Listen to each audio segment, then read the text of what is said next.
আগামী ২১শে জানুয়ারি ২০২৬ বুধবার বেলা ১১টা আইএসএফের প্রতিষ্ঠা দিবস উপলক্ষে চলুন কলকাতা। স্থান শহীদ মিনার ময়দান, কলকাতা। প্রধান বক্তা আইএসএফের চেয়ারম্যান ভাঙড়ের বিধায়ক নওসাদ সিদ্দিকী।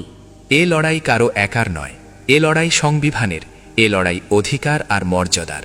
চুপ করে থাকলে অধিকার হারাবে, রাস্তায় নামলে ইতিহাস বদলাবে। আসুন অধিকারের পক্ষে, ন্যায়ের পক্ষে একসাথে দাঁড়াই। সংবিধান, গণতন্ত্র আর মানুষের অধিকারকে সামনে রেখে আজ এক ঐতিহাসিক আহ্বান জানাতে চাই আমরা সকলের কাছে। সাংবিধানিক গণতন্ত্র মানে শুধু ভোট নয়, মানুষের মর্যাদা, ন্যায্য অধিকার আর সামাজিক ন্যায় বিচারের নিশ্চয়তা। আর সেই অধিকার রক্ষার লড়াইতেই ইন্ডিয়ান সেকুলার ফ্রন্ট আইএসএফের ডাকে এক ঐক্যবদ্ধ অধিকার সমাবেশ। আজ রাজ্যে একের পর এক অন্যায়, বঞ্চনা আর অবহেলা, সংখ্যালঘুদের ওবিসি সংরক্ষণ তুলে নেওয়া, ওয়াক অফ আইন ২০২৫-এর নামে মানুষের অধিকার খর্ব করা, ভুয়ো SC/ST সার্টিফিকেটে প্রকৃত প্রাপ্যদের বঞ্চিত করা, এই সব কিছুর বিরুদ্ধে আমাদের গর্জে উঠতেই হবে। SIR-এর নামে সাধারণ নাগরিকদের মধ্যে অযথা আতঙ্ক, হয়রানি ও হেনস্থা এ আর চলতে দেওয়া যায় না।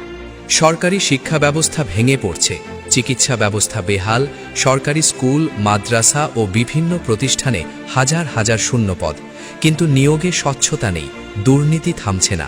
আমরা দাবি জানাই, আদিবাসী অধ্যুষিত এলাকায় সংবিধানের ৫ম তফসিল অবিলম্বে কার্যকর করতে হবে।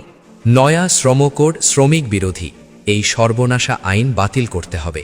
শ্রমিকদের ন্যূনতম মজুরি বৃদ্ধি, বেকার যুবকদের হাতে কাজ, এই আমাদের ন্যায্য দাবি।